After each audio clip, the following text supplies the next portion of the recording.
السلام علیکم ورحمۃ اللہ وبرکاتہ۔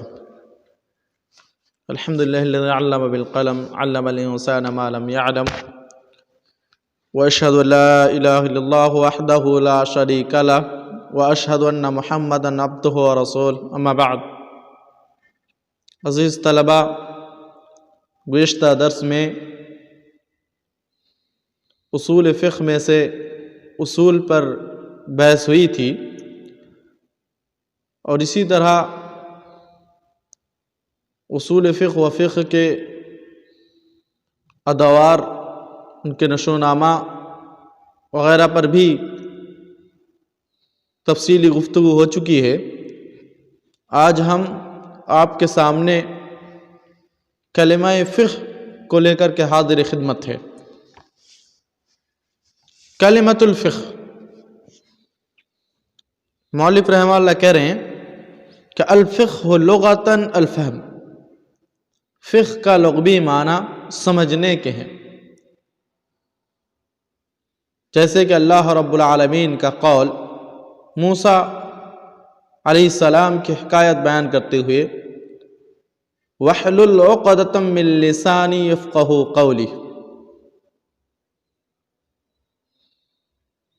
کہ انہوں نے یفقہو کا لفظ استعمال کیا ہے، جس کا معنی مؤلف رحمہ اللہ خود بیان کرتے ہوئے کہہ رہے ہیں اَن يَفْهَمُوهُ، یعنی یہ کہ وہ لوگ ہماری بات کو سمجھ جائے۔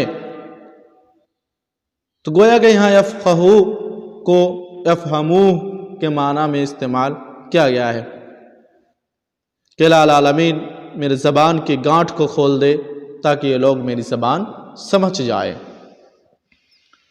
وفی الاصطلاح ہے، اور اصطلاح میں فقہ کس کو کہتے ہیں؟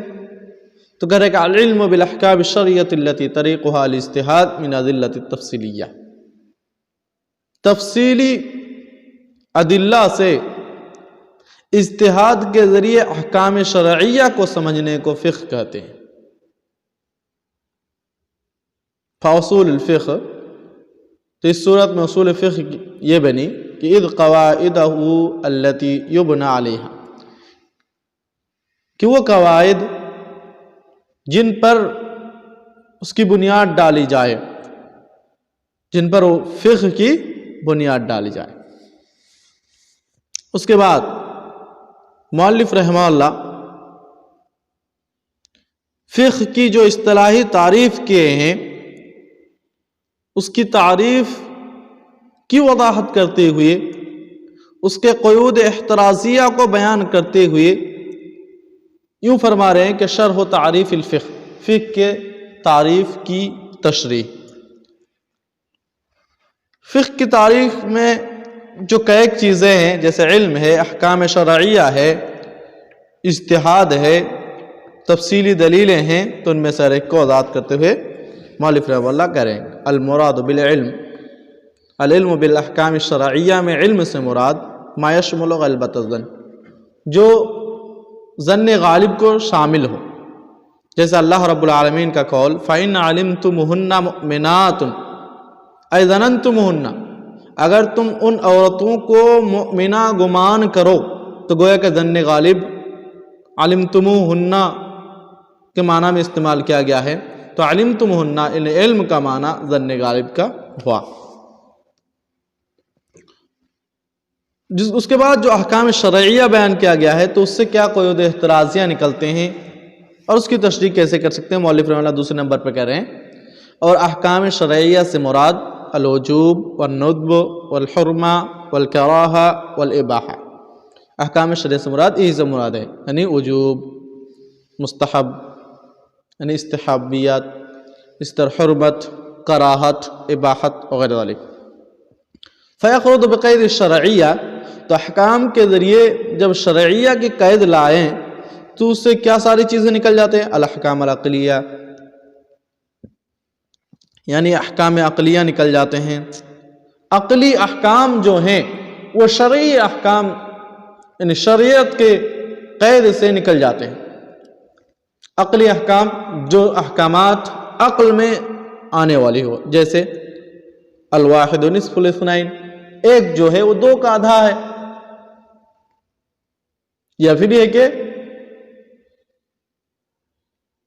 2 جو ہے وہ 4 کا آدھا ہے، یا پھر 2 جو ہے وہ 1 کا ڈبل ہے۔ تو یہ جو احکامات ہیں یہ عقلی ہے، یعنی عقل میں یہ باتیں آنے والی ہے، یہ احکامات عقل میں سمونے والی ہے۔ تو جب شرعیہ کی قید لگا دیں گے تو یہ احکام عقلیہ ایسے ہی خارج ہو جاتے ہیں۔ والحسیہ، اسی طرح احکام حسیہ یعنی وہ احکام جو حس کے ذریعے محسوس کر کے حاصل کرتے ہیں وہ بھی نکل جاتے ہیں۔ مثل کون الثلج باردن، جیسے برف وہ ٹھنڈا ہوتا ہے، سو کیسے محسوس کرتے ہیں؟ چھو کے محسوس کرتے ہیں۔ تو محسوس کر کے جن احکامات کو ہم اخذ کرتے ہیں وہ احکامات بھی شرعیہ ہی کی قید سے نکل جاتے ہیں۔ اور صرف یہی نہیں، والعادیہ، اس طرح احکام عادیہ بھی نکل جاتے ہیں۔ عادتاً ایسا ہوا کرتا ہے، عادتاً احکامات جاری ہوتے ہیں تو سارے احکامات اس سے نکل جائیں گے، جیسے نزول المطر بعد الرعد والبرق، بجلی کے کڑکنے، اور اسی طرح بادل کے چھا جانے کے بعد بارش کا برسنا، یہ احکام عادیہ میں سے ہے۔ جب شریعہ کی قید لگا دیا تو یہ بھی نکل جاتے ہیں۔ والمراد باللتی طریقها الاجتہاد، طریقها الاجتہاد سے مراد کیا ہے؟ جو اس کی تعریف میں بیان کی گئی تھی، تو کہہ رہے ہیں کہ اخراج ما لا یصح فیہ اجتہاد، اس سے ان چیزوں سے نکال لیا جاتا ہے جس میں اجتہاد کی گنجائش نہ ہو۔ تو گویا کہ جن چیزوں میں اجتہاد کی گنجائش نہ ہو وہ اس سے الگ ہے، جیسے کمعرفت کون الصلاۃ والصیام واجبین، جیسے نماز روزے کی وجوبیت کی معرفت، تو اس میں اجتہاد کی ضرورت نہیں ہے، بلکہ اس میں اجتہاد کی گنجائش ہی نہیں ہے، اس لیے وہ بھی اس سے نکل جاتے ہیں، اس میں اپنے عقل کی کھوپڑی لگانے کی ضرورت نہیں ہے، اس میں فقہ کی ضرورت نہیں پڑتی ہے، اس لیے کہ اس میں اجتہاد کی ضرورت نہیں ہے۔ والزنا والسرقہ محرمین، اس طرح زنا اور چوری جو ہے یہ حرام چیزوں میں سے ہے، حرام کاموں میں سے ہے، تو اس میں بھی اجتہاد کی گنجائش نہیں ہے۔ لمعرفت ذلک من الدین بالضرورہ، اس لیے کہ اس میں دین اسلام میں ان چیزوں کو جاننا ازحد ضروری ہے، اس میں اجتہاد کی کوئی گنجائش ہے ہی نہیں، اس لیے ان طریقوں والی اجتہاد سے یہ چیزیں بھی نکل جاتے ہیں۔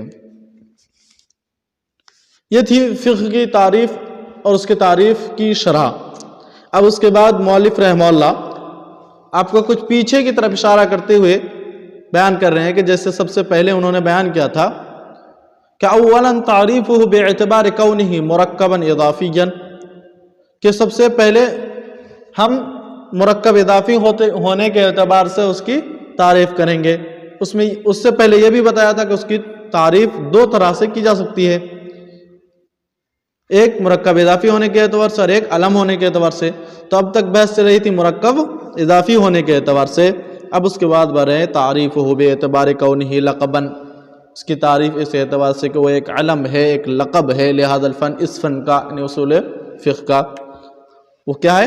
بلکہ ہوا علم یبحث عن احوال ادلۃ الفقہ الاجمالیۃ وطرق الاستفادۃ منہا وحال المستفید، کہ کہتے ہیں کہ وہ علم جس میں فقہ کے اجمالی دلیلوں کی حالات معلوم ہو اور اسی طرح استفادہ کا طریقہ معلوم ہو اور مستفید کی حالات معلوم ہو،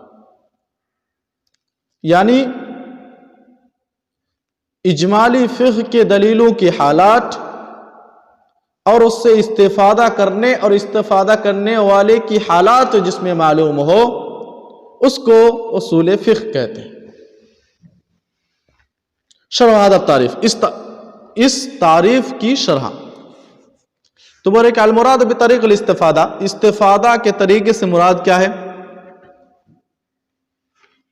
تو بولے معرفت الترجیح عند التعارض، تعارض کے وقت ترجیح کی معرفت، ترجیح کا علم حاصل کرنا، اس لیے کہ جب تعارض ہو جائے گا تو ان میں سے کسی ایک کو اوپر کرنا پڑے گا، کسی ایک کو ترجیح دینی پڑے گی، اور کسی ایک کو ترجیح دینے کے لیے اسباب ترجیح، وجوہات ترجیح کو جاننا ازحد ضروری ہے۔ تو وہی کہہ رہے ہیں کہ تعارض کے وقت ترجیحات کو جاننا۔ وبالاجمالیہ، اور اجمالیہ کی قید سے کیا معلوم ہوتا ہے؟ معاد التفصیلیہ، اس سے پتہ چلتا ہے کہ جو تفصیلیہ کے علاوہ ہو، کل امر یقتضی الوجوب، جیسے امر جو ہے وہ وجوب کا تقاضا کرتا ہے، والنہی یقتضی التحریم، اور نہیں جو ہے وہ حرمت کا تقاضا کرتا ہے، والمطلق یحمل علی المقید، مطلق کو مقید پر محمول کیا جائے گا، والعام یخص بالمخصص، اور عام جو ہے وہ اپنے مخصص کے ساتھ خاص ہو جاتا ہے، والقیاس والاجماع حجہ، اسی طرح قیاس اور اجماع جو ہے یہ حجت ہے۔